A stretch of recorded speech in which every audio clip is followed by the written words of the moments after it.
नानी बाई का मायरा एक ऐसी कथा है जिसके श्रवण मात्र से ही जीवन में आनंद और ईश्वर पर अटूट विश्वास की प्राप्ति होती है। इस कथा के महत्व को बताते हुए परम पूज्य गोवत्स श्री राधा कृष्ण जी महाराज ने बताया कि नानी बाई का मायरा एक प्रेरणादायक कथा है। इस कथा को जीवन में धारण करने से हृदय में सेवा का भाव उत्पन्न होता है। यह ईश्वर की असली भक्ति है। एक सेवक के रूप में सेवा करना भगवान की सच्ची भक्ति है। ध्यान फाउंडेशन की ओर से डिविनिटी पवेलियन श्री भूमि लेक टाउन में 3 दिवसीय धार्मिक कथा नानी बाई का मायरा का आयोजन किया गया है। कथा का शुभारंभ शनिवार को हुआ।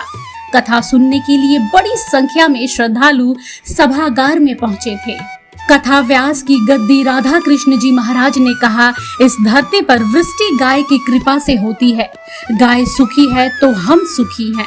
उन्होंने कहा, गाय की सेवा के साथ साथ हमें नंदी की भी सेवा करने का व्रत लेना चाहिए। सेवा का भाव आते ही व्यक्ति का स्वरूप विराट हो जाता है।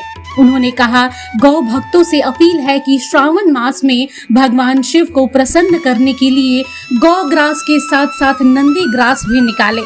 इससे भगवान शिव अति प्रसन्न होते हैं।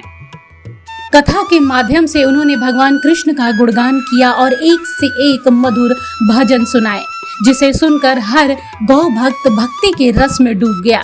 उन्होंने नरसिंह मेहता के जीवन कथा को बताते हुए कहा कि भगवान को यदि सच्चे मन से याद किया जाए तो वे अपने भक्तों की रक्षा करने स्वयं आते हैं। उन्होंने भक्तों के आचार विचार के बारे में कहते हुए कहा कि आचार व्यक्ति की पवित्रता दर्शाती है। हम अपने जीवन की कटु परिस्थितियों में इसलिए परेशान हैं क्योंकि हमें ईश्वर पर विश्वास नहीं है। हमें यह विश्वास रखना चाहिए कि ईश्वर हमारा कभी भी अमंगल नहीं करेगा। जो भी परोपकार कर्म करना है उसे ठाकुर जी की प्रसन्नता के लिए करना है। पहले जिनके कथा समापन के बाद मंगल आरती की गई और प्रसाद वितरण किया गया। इस अवसर पर मुख्य यजमान महावीर अग्रवाल, पवन अग्रवाल, बजरंग अग्रवाल सहित विशिष्ट गणमान्य अतिथियों में राजकुमार अग्रवाल, ब्रजमोहन गाड़ोदिया, विरम प्रकाश सुल्तानिया, राम स्वरूप अग्रवाल, रमेश सोनथालिया, बनवारी लाल चौधरी, मनमोहन जाजू, राजकमल बांगड़, विनोद जाजू, सुभाष मुरारका, ब्रजमोहन तापड़िया, सीताराम तापड़िया, सुभाष मुरारका, सज्जन शर्मा सहित सैकड़ों गौ भक्तों की उपस्थित थे। स्वर्ग में भी ये काम हो सकता है, इसलिए अब अपने को पुण्य चाहिए। महाराज के हमारे भगवत पूज्यपाद संतोषी ज्ञानेश्वर महाराज कहते हैं, हरि मुखे मना पुण्यानुषि गणना कौन करी।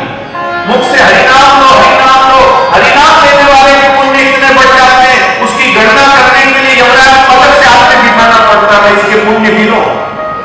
चित्रगुप्त जी के पास इतनी व्यवस्था नहीं है, जो हरिनाम लेते हैं उनके पुण्य गिनने की। इसलिए पुण्य चाहिए ही नहीं।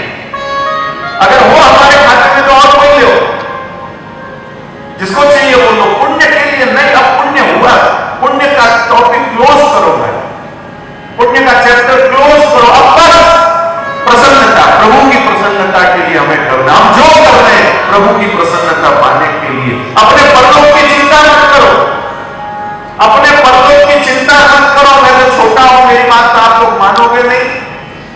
बाकी तो थोड़ा बहुत मैं भी पर छोड़ो मेरी बात को। लेकिन आप कृपा करके परलोक की चिंता मत करो।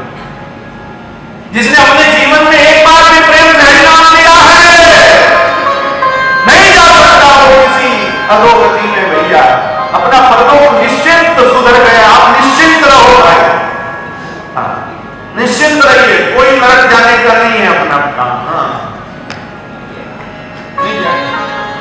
है अपने अगल बगल में बहुत सारे ऐसे जन जिनको जाना है, वो जाए, हैप्पी जर्नी। लेकिन हम लोगों